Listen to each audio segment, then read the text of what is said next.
Hello and welcome. Thank you for joining us for our January edition of the High School ELA Accessing Georgia Milestones webinar.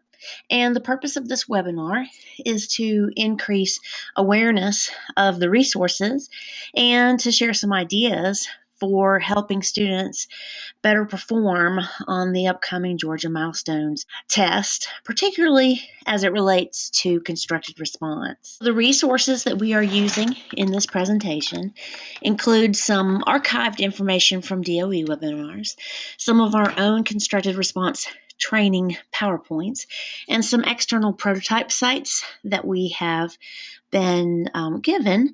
And we do have a link here. So, for example, we have some of our more recent webinar recordings for the past months. We also have some of the more frequently used and useful DOE sites, such as the end of grade content weights, a link to those. A link to the main Georgia Milestones Assessment System homepage at the DOE, which now includes a very good video overview of the milestones as well.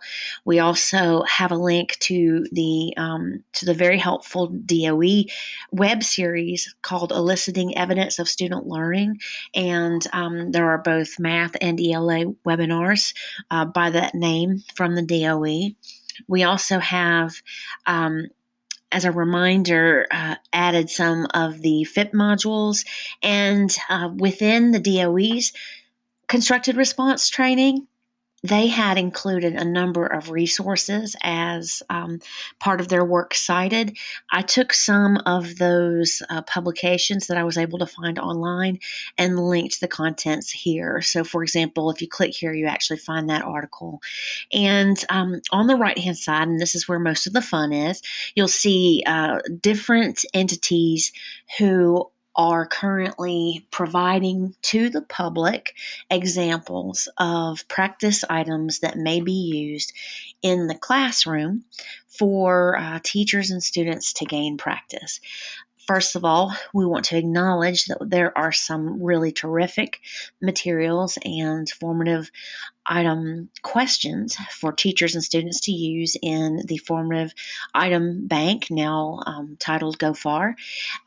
Also, we have Smarter Balanced, the Partnership for Assessment of Readiness for College and Careers, the PARC, the NAEP, and then a few of the states, they have released more of their resources for other states to take a look at. And so any of these states have both ELA and math resources that are really very useful. So I'm going to hop back to the PowerPoint now, and we will see that I have also added within this PowerPoint a link to the Experience Winter Assessments page at learnoas.ctb.com/GA, which is the site that the DOE has created to help teachers and students get a sense of what it actually will look like on the computer for those students who will be using the computer for their online testing experience.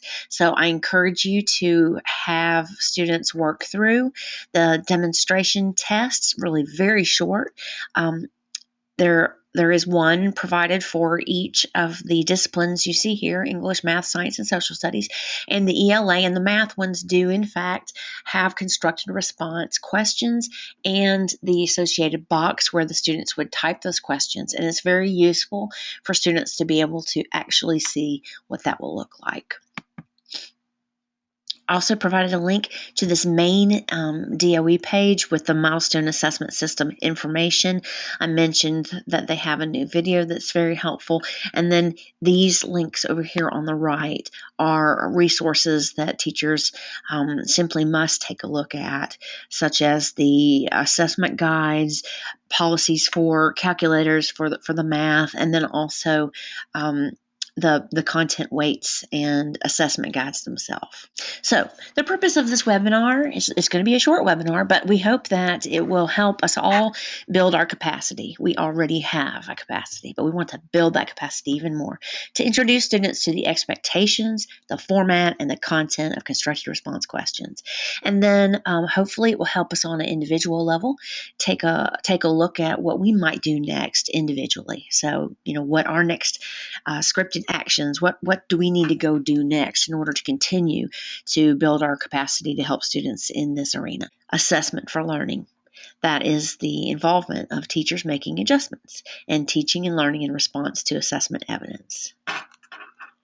It is a continuous cycle, as you know, and the resources that we are housing here are meant to be used in any of these different parts of the cycle. They may be used to reteach. They may be used to illustrate and create an exemplar to help provide feedback, and may be used as a benchmark to assess where students currently are. It could be as a teaching tool, as part of the instructional sequence in a class period. We've all heard by now that we had 2 years ago an actual pilot of the kinds of questions that the students will be accessing, these constructed response. The question then for us is, why do we think the students did poorly on these constructed response questions? Well, there are many reasons for it, and many possible reasons. And here's some of what we know. Some of the students didn't answer the question. Some of the students gave a response that they must have thought was adequate, but was actually very shallow.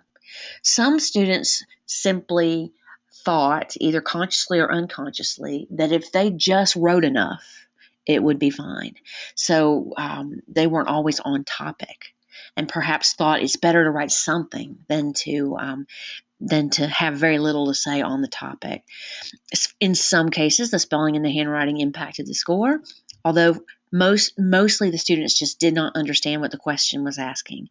As a matter of fact, the pilot revealed that one of the most frequent answers for these type of questions was for students to simply type, "I don't know," or "I don't know what you are asking," which of course is very different than "I don't know," but interesting all the while. Students didn't often think about their audience. Sometimes they did not write with the kind of not stuffy formality, but the kind of seriousness that this kind of a constructed response question would entail. And often the constructed response required a certain tone or a certain audience, and in some cases the students did not address that. But the number one thing that kept kids from doing well on these constructed response questions is that they're simply not in the habit of doing it. They're not in the habit of starting with nothing, digging into something, and then creating something else. They're just in the habit of spotting an answer when it's waving at them, because the multiple choice questions that we have had, regardless of how rigorous they might have been, the answer is right there. It is one of those choices. And so we will continue to need and to use multiple choice questions on our upcoming milestones assessment, but we will also incorporate these 21st century technology-enabled and rigorous constructed response questions. Constructed response questions are simply those questions that require an application of knowledge and skills. And they're very real world and standards driven. They are performance tasks. They also have more than one answer, and kids are not used to the notion that they could write one thing, their neighbor could write something else, and they could be very different but both correct. And now certainly they won't be looking at anybody else's response, but some kids may be looking for the answer, as if, oh dear, there's probably only one thing I can say here, and I feel like I have many things to say, so now I'm stuck. So we want kids to learn and to practice how there are multiple ways to approach the question and multiple ways to respond to the prompt. There are some unique features of the Georgia Milestones that we now know, and it's terrific that we now know them. We know that constructed response is essential in ELA and mathematics. We also have an extended response. We have asked what is the difference between constructed response and extended response, and it is simply the length. And for any extended response question, there will be within the directions information for the student to know an expectation of length. So it's not like a student's going to provide a paragraph and then find out later, oh no, it was supposed to be like a whole page. It's going to say in the prompt, this is an extended response. You will be writing an essay. It will provide the format information, and students just simply need to be on the lookout. Every time there is a constructed response blank for them to type in, or if they're doing it handwritten, then on the page, they need to look within the question to either determine and find or infer the appropriate length. And for many of our students, these Georgia Milestone tests will be technology enhanced. We as adults sometimes get very worried about that, but the pilot proved scientifically that the students who did take the test online, they just did better. They are more familiar with the technology than we think they may be. There will be selected response questions. There will be 2 constructed response and a longer constructed response, an extended response. There will also be norm referenced questions and embedded field test items. So, talking first about the norm reference questions, we know that the norm reference questions will provide information that will enable us to get a clear picture of how this student might fare in comparison to a group, a like group. And of course, we know that is part of our growth model plan, and so that's not news to us. The embedded field test items, those are items which are not going to count for an individual student's score. We need to let the students know that if they come to a question that seems very difficult, for them not to think, oh boy, now I've really messed everything up. It could be that question was a field test. In fact, we've heard that those items may have a disclaimer with them, or a little statement that says you may not be familiar with the information on the next page. Just for example, do your best. So if the students see that kind of a message, then we want to help them know that all that's required is for them to do their best and not to worry about any particular question, because you don't know if those questions are even contributing to your score. One of the very big changes for our entire state is the move to an integrated reading and writing test. And so writing now can have the same emphasis in 4th grade as it did in 3rd, in 7th grade as it does in 8th. And so that's really terrific. There will be selected response items that ask the students to consider features of a passage, and they may be writing an informative explanatory or an opinion argumentative, and the students could encounter that at any grade. Another thing that is very different for us as teachers is that our writing rubric for these constructed response questions, they're not domain specific. So you can't do a fabulous job on mechanics and a poor job on organization, but a fabulous job on content and a poor job on style. Instead, you take all of it in consideration at once. It's a holistic rubric. And so as you see on the screen here, the student with this rubric is going to either have a 4, 3, 2, or 1. And within the descriptor for the 4 and the 3 and the 2 and the 1, there's room for the students to do well in some categories. And the pressure for grammar perfection is really not there. We've been told to encourage our very best writing, of course, but we understand that what we're collecting here are on-demand writings, and those kind of writings have a different expectation for mechanics than does some kind of writing that is going all the way through the writing process and becoming published. This acronym, RACE, for constructive response questions, we have found that it is really very helpful to tell the students to remember that constructive response is essentially asking for you to reword the question, answer that question, then find details in the text that are a part of your answer, and then to tie the A and the C together by explaining how the evidence supports your answer. And as you can imagine, many students jump right into the answer without rewording, and so they've missed an opportunity to more smoothly and perhaps more thoroughly address the question. And a lot of students provide an answer, cite the evidence, and then just stop, instead of helping us make sense of why that particular citation was used and why is that citation a point of evidence. So a lot of work will need to be done in class demonstrating the part E in particular, I think. This is just another way to verbalize the RACE, the restatement of the question, your answer.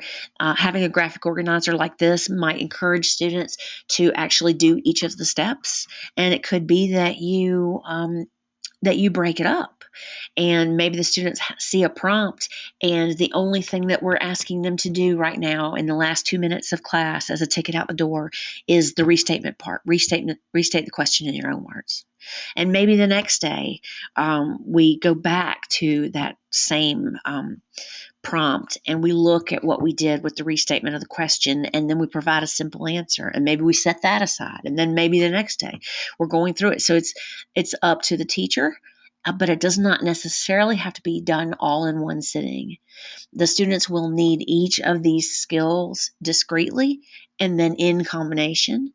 So there may be times it may be appropriate for the teacher to want to begin in a formative assessment way to see if there are students who are stuck at any of these earlier points. Perhaps there's students who do well with the answer but not with the citation, or students who know how to find the specific words that are relevant, and so they're good at the citation but they don't seem to explain it. And so this organizer might help the teachers as well get a sense of which student needs a particular kind of support and practice, so a means to differentiate that. Here's another example of what that RACE graphic organizer might look like. And this is just sort of a metaphor that many students find useful. It's a reminder that the constructed response questions are requiring a student to be a construction worker. You are building something, and you can't build without materials. So you've got to gather your materials. Just like if you were going to make a house, you wouldn't just make a house out of nothing. You would have to go get the materials. So before the student jumps right in to build, quote unquote, some answer, the student needs to go to the text, go to the passage, and find the little pieces, the little materials, so to speak, that they want to use as their boards and their nails and their glue to keep it all together. For some students, that metaphor makes sense, and other students might not like metaphors, but that's just an option for you to communicate how students will need to find within the text a good bit of material from which to create their actual answer. There are also a couple of phrases that are just likely to be in these answers. I know this because the author wrote, according to the author, according to the text. These are just like bits and phrases and words that you can expect in a lot of these constructive response questions. And the kids might find it interesting and almost like a little game to sort of guess and maybe even do a frequency. Have the students gather in small groups and see what words and phrases they had in common, and then to make a little poster in the classroom of those words and phrases. Because if they were repeated frequently in different student responses, they're probably the kind of words and phrases that support the answering of this kind of question. And so the kids who say, I'm done, I'm finished, I can't write anymore, you could then ask them, okay, well, have you looked at the poster? You remind yourself of some of the more frequently used words and phrases that that make their way into constructive responses. So choose some of them that you haven't used yet and fill in and flesh out your work. So that's just a suggestion for a student who you might want to differentiate to extend their already correct answer. So we're wanting the students to use sentence starters, expected transitions, transition words, and evidence all together. And so now we're in the final, but I hope the most useful part of our webinar, when I want to show you how to take some of these ideas and actually use them with a particular resource. I've taken the resource and put it on this website here. So I'm going to go to that website. It is this one right here. And you'll see that I've taken a single resource. It's the Smarter Balanced 11th grade performance task resource with suggested questions, essays, etc. And so let's just walk through what they provide here and what we might do with them. So first of all, if you want to go to the page itself where you can find lots of their ELA activities and scoring guides, a performance task, etc. for both math and ELA, I've just went ahead and put that link here. But then we're going to look in particular at the one for 11th grade ELA sample question. It is a long, about 30-page PDF file, and it's all just one big file, which is not as useful as having it in the chunks that we need it to be in. So I hope it's helpful that we've broken it down a little bit here. To get the student directions only, you can click there. To find sources 1 through 4, you click here. And basically, this Smarter Balanced resource tells students the following for their direction. So it says you are in your economics class. You're discussing the importance of making financial decisions. Your teacher tells you that in some school districts, kids have to take a financial literacy class. And so your school board is going to host a meeting to decide whether or not to do that.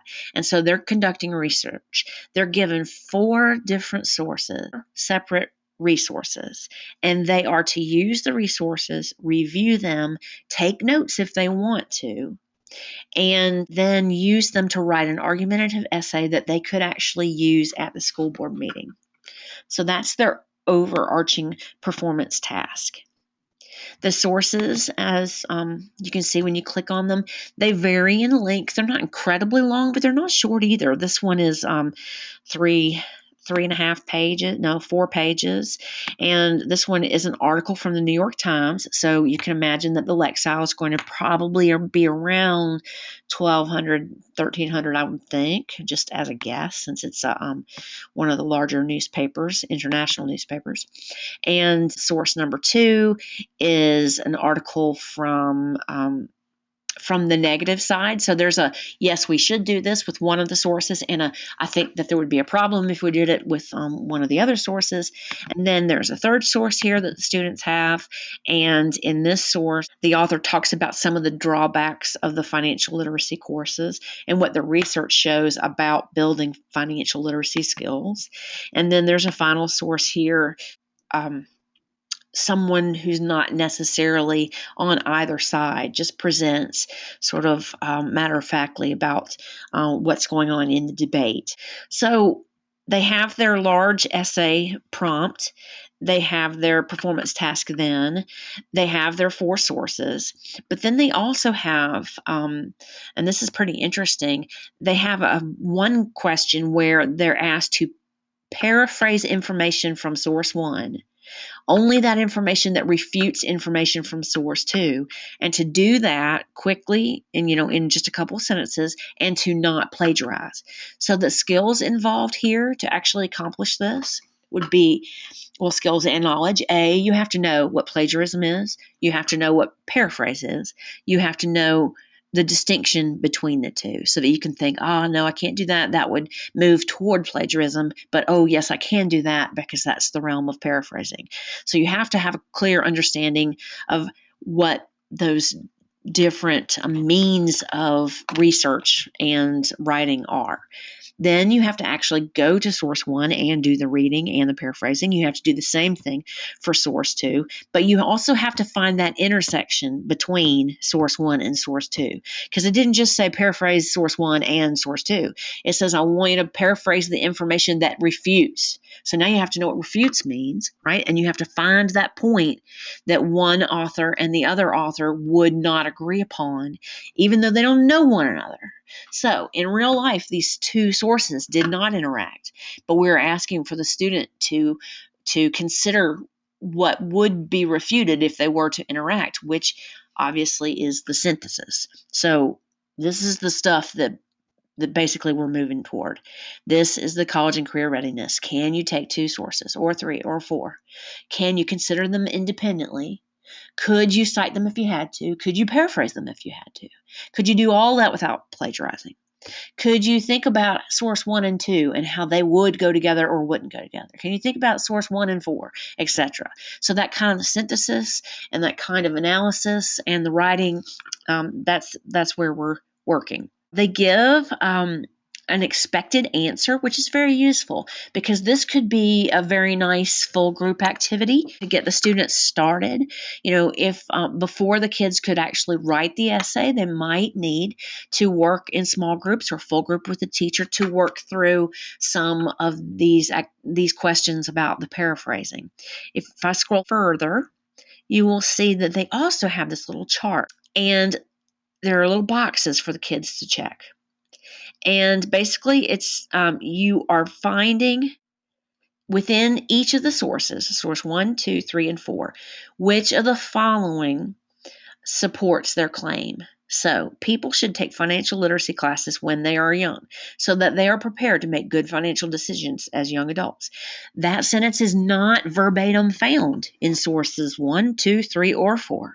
You have to think, is this a thought that would come from source 1, 2, 3, or 4? And if you think it's source 1, then you would click there.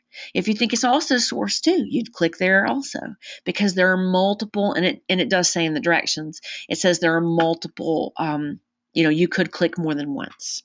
And then here are the answers, which is very useful for the teacher to have the answers. And there's also a little suggested, like, how in the world would I ever grade that if I wanted to, to use a rubric. I like that it's just a simple 1 point or no points. Did you get 5 of these cells correct? Not every last bit, but do you have a large number of them correct? Do you have 5 of them correct? Because if so, you get a point.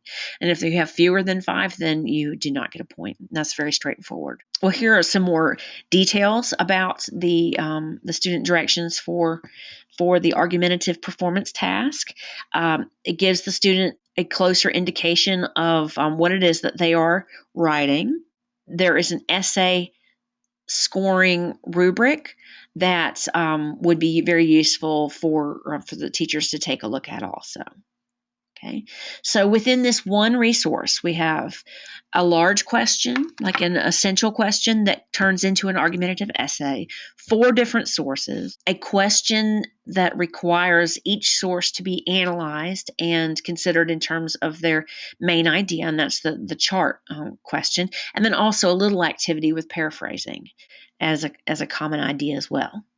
And the teacher can use this in multiple ways. So as we wrap up this webinar, let's just think about how could you possibly use that Smarter Balance 11th grade ELA practice question. And so here are some of the things you could do with it. You could work the whole thing full group, and it could take like a whole hour. Or you could just talk it full group. Say, we're not going to actually do this, kids. Maybe we only have 20 minutes left of class, but let me pass this out to you. Let me show you what this might look like. Here are 4 sources. Let's just glance at them. What do you know about them? What do you see? Can you tell just by reading over them quickly if any of them are in a contrast or in opposition to one another. Let's take a look at how the essay prompt is worded. Let's talk some more about argumentative essays. Let's look at the rubric. There are so many things you could do with that. You could also have the students, and this is very much like that slow release of dependence, where the students have like a I do, we do, you do, where the teacher can start some of the thinking and then assist students in groups, and then finally ask later on, after they've built some skill, to do it independently. You could use this as a benchmark. Maybe you just really need to know, all right, who among this group is going to be fine on the Georgia Milestones, and who do I think is going to need some targeted support from me? And so it could be that you just use this as a benchmark. And we don't have time to grade millions of things, so I wouldn't try to grade it if I'm using it as a benchmark. I would just give it as an in-class activity, definitely in class if you're going to use it as formative assessment. And I would just tell the kids, this might be really hard, but I'm just trying to gather some data, as we do around here. And then I would just make 2 piles. I would just sit at home and look through them. I think this person is doing the work of this kind of a question, or this person is not demonstrated that the work is happening. Just a pass fail sort of thing, and just make yourself 2 quick piles, and then get the names of the folks from that second pile of needing support, and then work with them further to see if indeed that was good data on your part to put them in sort of a group of needing more specific and direct instruction on how to understand these prompts, how to approach these prompts, how to double check themselves after they've done these prompts, etc. Another thing you could do is gather 3 or 4 examples from the ones that you get, and you could then give them to another class period, have them put them in order of who you think is the most successful holistically, but then also you could pass out a copy and say, I would like for you to highlight the best sentence, the most effective sentence in this particular response. You could have the students do that. You could talk about the qualities of an excellent response. You could grade one of the responses against the rubric. Of course, it's a wonderful thing for students before they've worked on the prompt to have a look at the rubric and discuss it with the teacher, but then also to use it as a self-assessment instrument, and to write a little quick, 1 or 2 sentence justification of why do you think you would get a 5 or a 4, etc. You could provide students with half of a student work sample and say, finish it from there. You could give some students a complete work sample and then ask them how would they add or edit to it. There's so many ways to differentiate within the use of this. You could have the students write the test taker a note. Here's what student X did. Now write student X a note. Tell them what you think they did well. What do you think they need to work on next time? We definitely want to directly teach and provide practice with paraphrasing, citation, analysis, synthesis. And also we want to teach those terms without mixing them in with other content. I don't know if I've said that very well, but what I mean is you want to start with content that they completely understand, like ice cream or something, and then talk about, here's a sentence about ice cream. How would we paraphrase this? Here's a sentence about ice cream. How would we cite this? What's an example of what you might write that would be complete plagiarism of this ice cream sentence? Just stick with something that is so basic in content that you can focus on the academic vocabulary of paraphrasing and citation, etc. It's always useful for students to take their best sentence that they've written and then come together as a group and from those best sentences, make a really outstanding answer, like group answer. We've talked earlier about predicting high frequency words and phrases. And for some students, it might be useful to have them eliminate sentences. I would like for you to strike out any sentence that you think is incorrect, illogical, or irrelevant. I hope that those are some ideas that will get us started. We just basically need to give students exposure. We need to give them confidence. The time spent on a resource like this will really pay off, because we want the students, when they see this kind of a rigorous request for multiple source comparison and synthesis, we want them to at least think, I have done this before. We want them to think, ooh, we did that together. Or I remember we did this with an ice cream story. Or I remember, you want them to have some sort of group or independent experience that was successful, so that as they go into their constructed response, they're pulling into it experience and confidence from an earlier work with the teacher or with a small group.